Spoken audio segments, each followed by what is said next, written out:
नमस्कार, KP news 24/7 में आप सभी का स्वागत है। मैं हूं पूजा आपके साथ। आइए सबसे पहले देखते हैं मुख्य समाचार। हम 2023 में हारी हुई 60 सीटें जीत सकते हैं, बोले कर्नाटक के मुख्यमंत्री डीके शिवकुमार। प्रयागराज महाकुंभ से स्नान कर वाराणसी जा रहे तेलंगाना के श्रद्धालुओं की कार बाइक में टक्कर, ट्रक से टकराई, 4 की हुई मौत।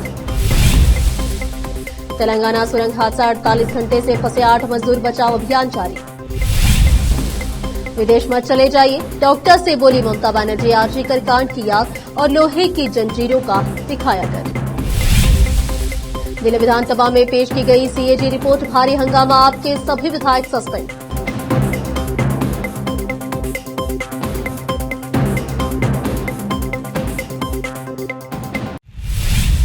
अब समाचार विस्तार से। 3 मार्च से शुरू होने वाले बजट सत्र के दौरान दोपहर के भोजन के बाद विधायकों को झपकी लेने के लिए सीटें मिलेगी। कुछ वरिष्ठ विधायकों ने अनुरोध किया है कि उन्हें दोपहर के भोजन के बाद झपकी लेने के लिए समय चाहिए और यदि वे परिसर से बाहर जाते हैं तो वे बाकी दिन सदन में नहीं लौटेंगे। इसलिए मैंने किराए पर रिक्लाइनर लगाने का फैसला किया है। विधानसभा अध्यक्ष यूटी खादर ने कहा कि वह सोमवार को यहां एक संवाददाता सम्मेलन को संबोधित कर रहे थे। स्पीकर ने कहा कि विधानसभा लॉबी में कम से कम 15 रिक्लाइनर लगाने की योजना है। उन्हें खरीदना पैसे की बर्बादी है क्योंकि उनका अधिक बार उपयोग नहीं किया जाएगा। खादर ने कहा, इसलिए मैंने उन्हें किराए पर लेने का फैसला किया है और सत्र के बाद उन्हें परिसर से हटा दिया जाएगा। उप मुख्यमंत्री डीके शिवकुमार ने सोमवार को दावा किया कि कांग्रेस पार्टी 2023 के विधानसभा चुनाव में 60 सीटें जीत सकती है, जो वहां हार गई थी। शिवकुमार ने एक प्रेस वार्ता में कहा कि हमारे आंतरिक सर्वेक्षण और मेरे राजनीतिक अनुभव के अनुसार हम 60 सीटें जीत सकते हैं, जो हम हार गए थे। बाकी 20-22 जगहों पर पार्टी को विकसित करने के लिए नई कार्य योजना तैयार करने पर मैं एआईसीसी से बात करूंगा। 100 स्थानों पर केपीसीसी कार्यालयों के उद्घाटन का जिक्र करते हुए शिवकुमार ने कहा कि कुछ संपत्तियां सरकार शहरी विकास और राजस्व भूमि की है। वीरशैव लिंगायत समुदाय के संतों के एक प्रतिनिधिमंडल ने सोमवार को मुख्यमंत्री सिद्धरामैया से मुलाकात की और 12वीं सदी के कवि सुधारक बसवण्णा की विरासत को फैलाने के उद्देश्य से उनके 16वें बजट में 500 करोड़ रुपए के आवंटन के लिए दबाव डाला। संतों ने सीएम से 5 वर्षों में उपयोग की जाने वाली धनराशि निर्धारित करने का आग्रह किया, जिसके माध्यम से बसवण्णा के विचारों और दर्शन को युवा पीढ़ी तक ले जाया जा सके। संतों ने सिद्धरामैया को सूचित किया कि इस आशय का निर्णय लिया गया है। सीएम के समक्ष रखी गई विशिष्ट मांगों में अक्षरधाम की तर्ज पर 25 एकड़ के भूखंड पर शरण दर्शन केंद्र की स्थापना, शरण स्मारक संरक्षण प्राधिकरण की स्थापना और बसव कल्याण में एक वचन विश्वविद्यालय शामिल है। प्रतिनिधिमंडल ने सभी जिलों में बसवा भवन की आवश्यकता को भी रेखांकित किया, जहां कन्नड़ और संस्कृति विभाग नियमित कार्यक्रम आयोजित कर सके। अधिक जानकारी के लिए चैनल को लाइक, शेयर और सब्सक्राइब करना न भूलें। तेलंगाना के नागरकुर्नूल जिले में श्रीशैलम लेफ्ट बैंक कैनाल या एसएलबीसी सुरंग के निर्माणाधीन हिस्से के ढहने से 8 मजदूर पिछले 48 घंटों से फंसे हुए हैं। बचाव कार्य जारी है, लेकिन खराब हालत के कारण अभियान में बाधा आ रही है। राज्य सरकार और विभिन्न बचाव दल लोगों को निकालने के लिए हर संभव प्रयास कर रहे हैं। तेलंगाना के मंत्री जुपल्ली कृष्णा राव ने हालात को गंभीर बताते हुए कहा कि फंसे हुए लोगों के जीवित होने की संभावना बहुत कम है। उन्होंने कहा कि हमने मौके का जायजा लिया, लेकिन जब उनके नाम पुकारे तो कोई जवाब नहीं मिला। सुरंग में 30 फुट तक कीचड़ जमा हो चुका है, जिससे बचाव कार्य और कठिन हो गया है। प्रयागराज महाकुंभ से स्नान कर वाराणसी जा रहे तेलंगाना के श्रद्धालुओं की कार लालगंज के रीवा वाराणसी रोड पर ग्राम तुलसी किसान ढाबा के पास बाइक में टक्कर मारने के बाद ट्रक से जा टकराई। रविवार की देर रात हुई इस हादसे में कार सवार दंपति समेत 3 और बाइक सवार युवक की मौत हो गई। कार सवार 1 और बाइक सवार 2 की हालत गंभीर होने पर ट्रामा सेंटर मिर्जापुर से वाराणसी रेफर कर दिया गया। कार सवार 2 लोग बाल बाल बच गए। तेलंगाना के संगारेड्डी निवासी 40 वर्षीय वेंकट रामारेड्डी, अपनी पत्नी 35 वर्षीय चिट्टी रेड्डी व परिवार के 40 वर्षीय मल्लारेड्डी, 40 वर्षीय विशाला, 30 वर्षीय मोतीलाल व 25 वर्षीय ज्ञानेश्वर के साथ आटिकाका से प्रयागराज महाकुंभ स्नान करने के लिए 3 दिन पहले निकले थे। रविवार को प्रयागराज महाकुंभ में स्नान करने के बाद शाम को सभी बाबा विश्वनाथ का दर्शन करने के लिए वाराणसी निकले थे। उधर वाराणसी के बड़ागांव थाना क्षेत्र के पलिया शंभुपुर निवासी 20 विशाल राजभाव गांव के साथ ही 24 वर्षीय वीरेंद्र कुमार पॉल और 25 वर्षीय राहुल कुमार के साथ बाइक से रविवार की सुबह प्रयागराज महाकुंभ स्नान करने गया था। ये सभी भी रात को बाइक से घर लौट रहे थे, उसी वक्त यह हादसा हो गया। अब फिलहाल लेते एक छोटा सा ब्रेक। हिंदुस्तान के हर कोने में हम हैं मौजूद। 24 घंटे हालात पर गहरी नजर, खबरों से जुड़े चुपते सवालात, और आपको दिखाता है धार्मिक, सामाजिक, राजनीतिक, लोकल और इंटरनेशनल न्यूज की सबसे बेहतर कवरेज, जो आपको रखती है हर पल बाखबर। देश और दुनिया भर की खबर के लिए देखते रहें केपी न्यूज 24/7।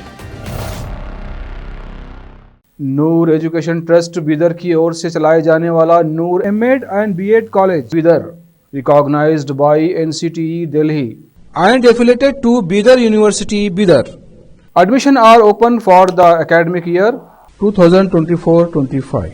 विशेषज्ञ और सक्षम शिक्षकों द्वारा शिक्षा प्राप्त करने के लिए नूर एमएड एंड बीएड कॉलेज में दाखिला लें और शांत वातावरण में शिक्षा प्राप्त करें। बीदर शहर में बेहतर शिक्षा का एकमात्र केंद्र Noor MEd and BEd college, Shahpur gate, Bidar. Phone numbers 9945283920, 8482221297।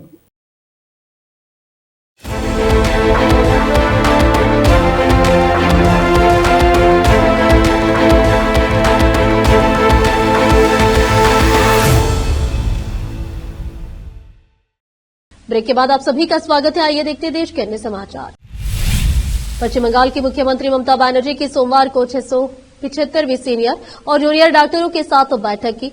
इस बैठक को डॉक्टरों का सम्मेलन और चिकित्सा सेवा ही मानव सेवा है नाम दिया गया है, जिसमें राज्य के मेडिकल कॉलेजों और अस्पतालों के डॉक्टर शामिल हुए। हालांकि इस दौरान उन्होंने डॉक्टरों से कुछ ऐसा कर दिया जिससे विवाद हो गया। ममता बनर्जी ने डॉक्टरों को संबोधित करते हुए कहा कि आप लोगों से कहूंगी कि विदेश मत चले जाइए, यही बंगाल में रहिए। देखिए लोहे की जंजीरें, रिपोर्ट किए जाने वाले के साथ क्या हो रहा है। तृणमूल चीफ ने इसके साथ ही आरसीकर मेडिकल कॉलेज और अस्पताल में लेडी डॉक्टर से बलात्कार के बाद उसकी हत्या के जिम्मेदार लोगों के लिए सोमवार को सख्त सजा की मांग की। उन्होंने जान गंवाने वाली लेडी डॉक्टर को अपनी बहन बताया और पीड़िता के माता पिता के प्रति गहरी संवेदनाएं व्यक्त की। डॉक्टर के अस्पताल में बलात्कार के बाद हत्या कर दी गई थी। भारतीय जनता पार्टी बीजेपी ने सोमवार को दावा किया कि कांग्रेस नेता शशि थरूर का अपनी पार्टी में हाशिए पर जाना अपरिहार्य था, क्योंकि उन्होंने गांधी परिवार के जरिए नामित मल्लिकार्जुन खड़गे के खिलाफ पार्टी के अध्यक्ष पद का चुनाव लड़ा था। भाजपा आईटी सेल के हेड अमित मालवीय ने यह भी आरोप लगाया कि कांग्रेस कुछ और नहीं बल्कि गांधी परिवार के स्वामित्व वाली कंपनी है। मालवीय ने सोशल मीडिया मंच एक्स पर एक पोस्ट में कहा कि कांग्रेस में शशि थरूर का हाशिए पर जाना अपरिहार्य था, क्योंकि उन्होंने गांधी परिवार के उम्मीदवार मल्लिकार्जुन खड़गे के खिलाफ पार्टी के अध्यक्ष पद का चुनाव लड़ने से साहस किया था। मालवीय ने आगे कहा कि कांग्रेस आखिरकार गांधी परिवार के स्वामित्व वाली कंपनी के अलावा कुछ भी नहीं है। दिल्ली की मुख्यमंत्री रेखा गुप्ता ने आबकारी नीति 2024 पर टैग रिपोर्ट आज दिल्ली विधानसभा में पेश कर दी है। इस दौरान दिल्ली विधानसभा अध्यक्ष वीरेंद्र गुप्ता ने कहा कि यह जानकर आश्चर्य होता है, सीएजी की रिपोर्ट 2017-18 के बाद विधानसभा में पेश नहीं की गई है। इस संबंध में तत्कालीन विपक्ष के नेता यानी मैंने और विपक्ष के 5 अन्य नेताओं ने राष्ट्रपति जी विधानसभा अध्यक्ष जी से अनुरोध किया था कि इस रिपोर्ट को विधानसभा में पेश किया जाए। आपकी सरकार क्या की रिपोर्ट को दबाया, क्या की रिपोर्ट एलजी के पास नहीं भेजी गई। बता दें कि दिल्ली विधानसभा में मंगलवार को सदन के दूसरे दिन दिल्ली के एलजी विनय कुमार सक्सेना के अभिभाषण के दौरान आम आदमी पार्टी के विधायकों ने जमकर हंगामा करना शुरू कर दिया और बाबा साहेब अम्बेडकर और भगत सिंह की फोटो को कई दफ्तरों से हटाए जाने का विरोध किया। इसके बाद अतिशी समेत सभी आप विधायकों को पूरे दिन के लिए सदन की कार्यवाही से निलंबित कर दिया गया है और सभी निलंबित विधायक दिल्ली विधानसभा के बाहर आकर धरने पर बैठ गए हैं। आम आदमी पार्टी के विधायक हाथों में बाबा साहेब की फोटो लेकर बैठे हुए हैं और विरोध प्रदर्शन कर रहे हैं। दिल्ली की विशेष अदालत आज दोपहर बाद पूर्व रेल मंत्री लालू प्रसाद यादव और अन्य के खिलाफ लैंड फॉर जॉब यानी जमीन के बदले नौकरी मामले में दाखिल चार्जशीट पर संज्ञान ले सकती है। इससे पहले अदालत ने शुक्रवार को इस पर फैसला सुरक्षित रखा था। विशेष जज विशाल गोगने को उसी दिन निर्णय देना था, लेकिन सीबीआई की ओर से कुछ बिंदुओं पर स्पष्टीकरण देने के बाद सुनवाई टाल दी गई थी। सीबीआई ने अदालत को बताया था कि इस मामले में 3 अलग अलग चार्जशीट दाखिल की गई है, लेकिन सभी में एक ही मूल षड्यंत्र को उजागर किया गया है और इनमें कई सामान्य आरोपी और गवाह है। ऐसे में पूरे मामले की सुनवाई एक ही मुकदमे के रूप में होनी चाहिए। अदालत ने इस दलील को दर्ज करते हुए सुनवाई 25 फरवरी को तय की, जिसमें चार्जशीट पर संज्ञान लेने और आगे की कार्यवाही पर निर्णय होगा। अब फिलहाल एक और छोटा सा ब्रेक। हिंदुस्तान के हर कोने में हम हैं मौजूद। 24 घंटे हालात पर गहरी नजर, खबरों से जुड़े चुपते सवालात और आपको दिखाता है धार्मिक, सामाजिक, राजनीतिक, लोकल और इंटरनेशनल न्यूज की सबसे बेहतर कवरेज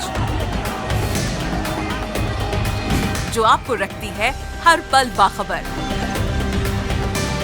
देश और दुनिया भर की खबर के लिए देखते रहें KP news 24/7। Noor education trust Bidar की ओर से चलाए जाने वाला Noor MEd and BEd college Bidar, recognized by NCTE Delhi and affiliated to Bidar University Bidar. Admission are open for the academic year 2024-25.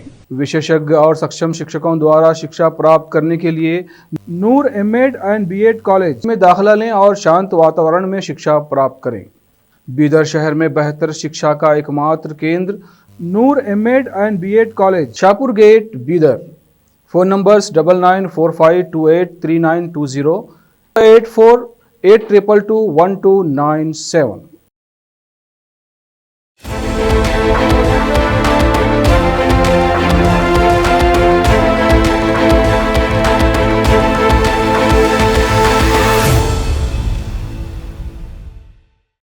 Break के बाद आप सभी का स्वागत है। आइए देखते हैं देश के अन्य समाचार। भारत अब भविष्य को ध्यान में रखते हुए अत्याधुनिक यातायात सुविधाओं को विकसित करने की दिशा में तेजी से काम कर रहा है। इस कड़ी में बुलेट ट्रेन के साथ साथ अब हाइपर लूप ट्रैक का नाम भी शामिल हो चुका है। इस दिशा में तेजी से आगे बढ़ते हुए ही देश में पहली हाइपर लूप टेस्ट ट्रैक को तैयार कर लिया गया है। इस हाइपर लूप के शुरू होने से बस 30 मिनट में 300 किलोमीटर का सफर तय किया जा सकेगा। रेल मंत्री अश्विनी वैष्णव ने इसे लेकर सोशल मीडिया साइट एक्स एक पोस्ट भी साझा किया है। 422 मीटर के इस हाइपर लूप टेस्ट ट्रैक को आईआईटी मद्रास की मदद से तैयार किया गया है।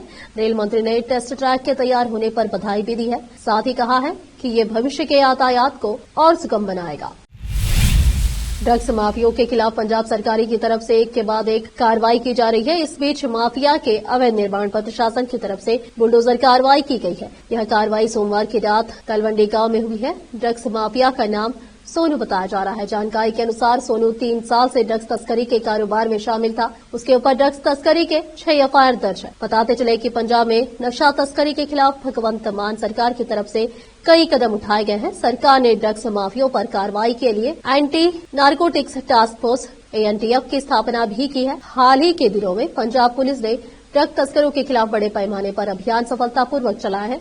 कई तस्करों को गिरफ्तार किया गया है। साथ ही करोड़ों रुपए मूल्य के अवैध पदार्थ जब्त किए गए हैं। आखिर में फिर एक बार देखते हैं मुख्य समाचार।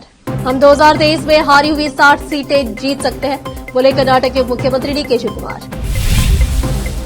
प्रयागराज महाकुंभ से स्नान कर वाराणसी जा रहे तेलंगाना के श्रद्धालुओं की कार बाइक में टक्कर, ट्रक से टकराई, 4 की हुई मौत। तेलंगाना सुरंग हादसा, 48 घंटे से फंसे 8 मजदूर, बचाव अभियान जारी। विदेश मत चले जाइए, डॉक्टर से बोली ममता बनर्जी। आरजी कर कांड की याद और लोहे की जंजीरों का दिखाया कर। दिल्ली विधानसभा में पेश की गई CAG रिपोर्ट, भारी हंगामा, आपके सभी विधायक सस्पेंड।